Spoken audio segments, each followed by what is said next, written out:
Hi, it's me again. What? You've got a phone call? For me? Are you certain? It's a woman. She sounded hot. What woman? She must be mistaken, monsieur. Well, she asked for that hunk of a man with the nicotine fingers and his ass hanging out of his pants. Certainly sounds like me. Stand back. It wouldn't do to keep the lady from her hunk.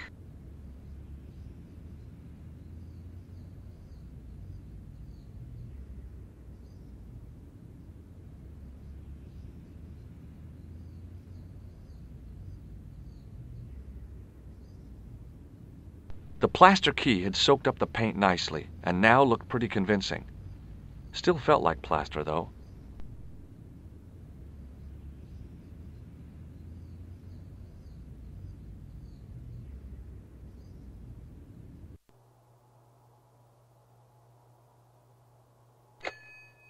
Well, monsieur, what a strange woman.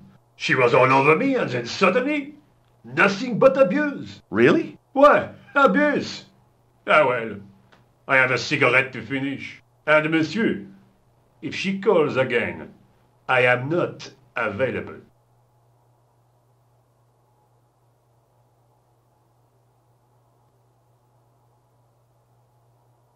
Hi again. What is it? I need to use the, Again? I have this problem. How technical do you want me to get? Never mind. Here's the key. Talk to you later. Au revoir, monsieur.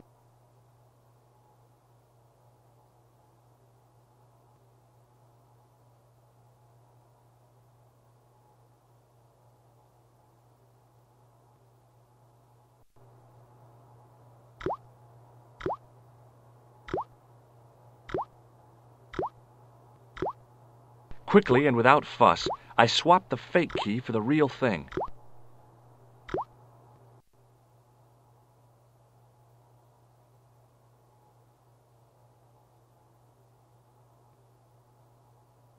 What is it? I held my breath and hoped that he wouldn't notice the substitution. Here's the keys. Thanks. Merci, monsieur.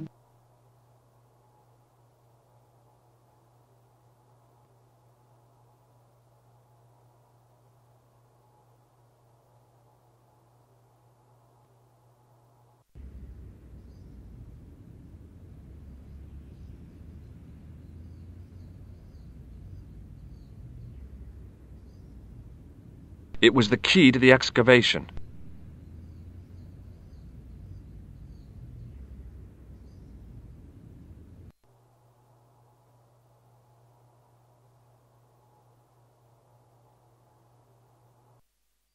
Hi, Nico. It's me again. I'd guessed. What do you want this time? What did you say to the painter? I shan't repeat it, George. Look, I need to get the guard out of the way. Could you call back and ask him to get the painter again? Okay, I'll call back soon.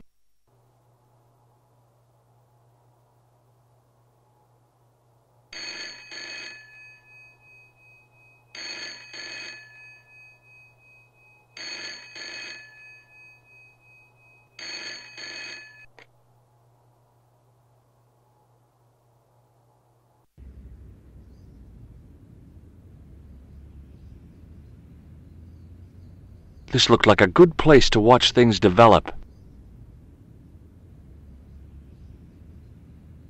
Hey, you! It's the phone. Yeah? Who is it? How should I know? What am I, your social secretary? It's not a chick, is it? Yes, it's a woman. Are you going to answer it? Does she have a warm, sensual voice like molten chocolate? Yes, she has a really sexy voice. Now get a move on. I'm not talking to her. I can see that. You're wasting time talking to me. No, you don't understand. I refuse to talk to her. You refuse. You refuse. I'm wasting valuable time. Don't make me laugh. Your time valuable? You just stand around all day. I have a highly responsible job. Pah, don't pah me, you elephantine oaf. My job is important. Impossible. They would have hired somebody competent in that case. Meaning what? Instead of which they hired a dismal rent-a-cop like you. All epaulettes and no brains. Why, you... This looked set to carry on for some time. It was too good an opportunity to miss.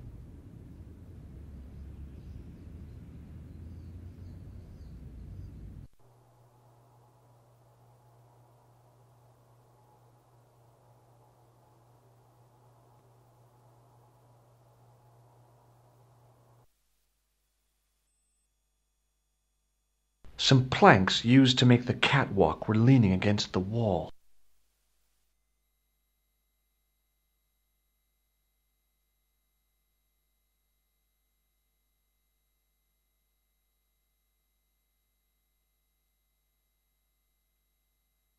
In the middle of the floor was a weird mosaic, all close up. The pattern didn't make any sort of sense. It fanned out around an axis point, a kind of focus to one side.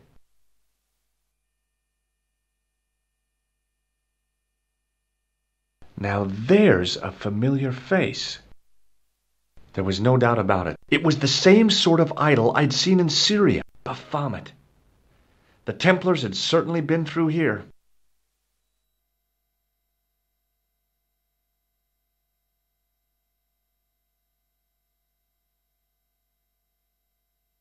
In the middle of the floor was a weird mosaic, all swirling and distorted.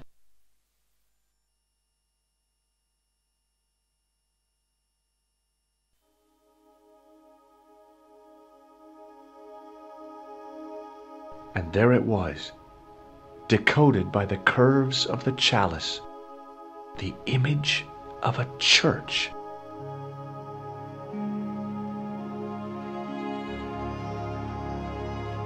I found out what the chalice was for. You've solved the puzzle? Yeah, there was a distorted picture at the Baphomet site. When I viewed it in the polished surface of the chalice, it changed. What did it show? A picture of a church with a square tower.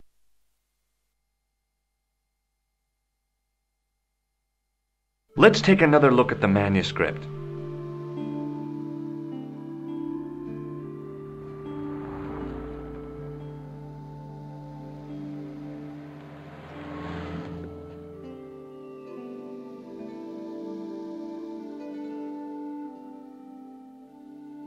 That's the clue that led me to the statue of Baphomet and the reflection in the chalice.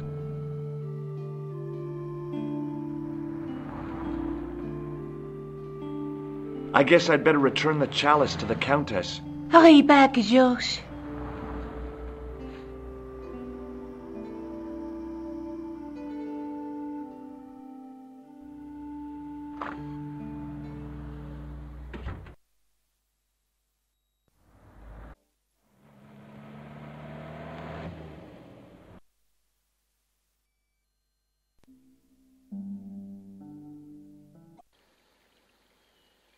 I'd been planning to return the chalice anyway, but I hadn't expected the trail to bring me here. The Villa de Vasconcelos was as picturesque as ever. The weather was still clear, and Lopez was still watering the damn lawn. I was beginning to suspect that he was surgically attached to that hose. Hi there, Lopez. How's tricks? Senor Stobart, how pleasant to see you. You are well. Fine, thanks. Is the Countess in? She is waiting for you. I will show you up. It's okay, I know the way. Senor Stobart, I feel I owe you an apology. No, you don't. I was impolite on our first meeting. Look, Lopez, just forget about it. I came on like a snake oil merchant. I wouldn't have trusted me in your shoes. You do not understand. Finding the chalice has given my lady a new lease of life.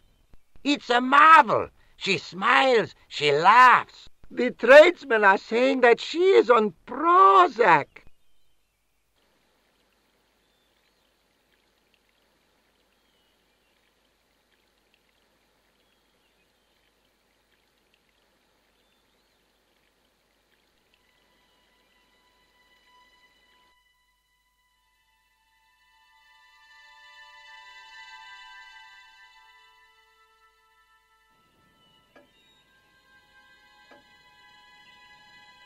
Senor Stobart, what a pleasure.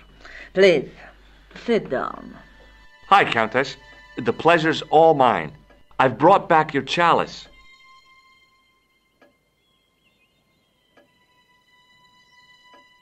Why? You've had it cleaned. Yeah, I met an obliging priest with a soft cloth. Have you resolved the Templar mystery? No, not yet. I don't even know what it is I'm after. There are many stories of the knight secreting great wealth away. Whatever. All I know is I don't want the bad guys to get it. To be young and live in a world of moral absolutes. There's something else that I discovered carved on Don Carlos's tomb. Biblical references. What are the references, Senor Stobart? Psalms 32:7, Corinthians. I am not a good enough scholar to know the Bible chapter and verse. I meant, what are the quotations? You know, I forgot to ask the priest. I discovered something amazing with that chalice. In Paris, I found a church where they recognized the coat of arms. I found the tomb of Don Carlos de Vasconcelos. You are sure? There can be no mistake? The coat of arms on the chalice matches the one on the tomb. Incredible. You have my most profound thanks. I must go there as soon as possible. Yeah? Well, I'd be happy to show you the city. I'll have a look around if that's okay. My home is your home. I shall remain here.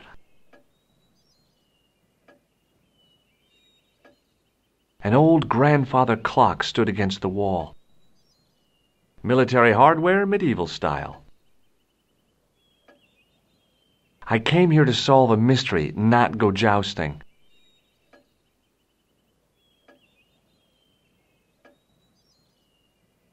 There was a bookcase, bureau kind of affair.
It was the Spanish Bible I borrowed from the mausoleum.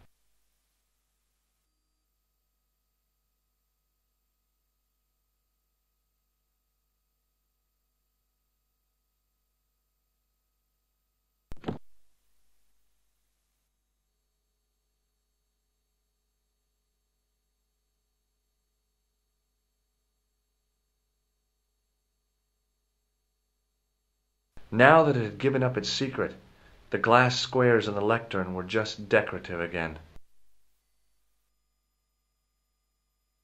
The mausoleum contained 5 tombs for 5 of the Knights Templar, man-size in marble. George Stobart, grave robber. No, I don't think so.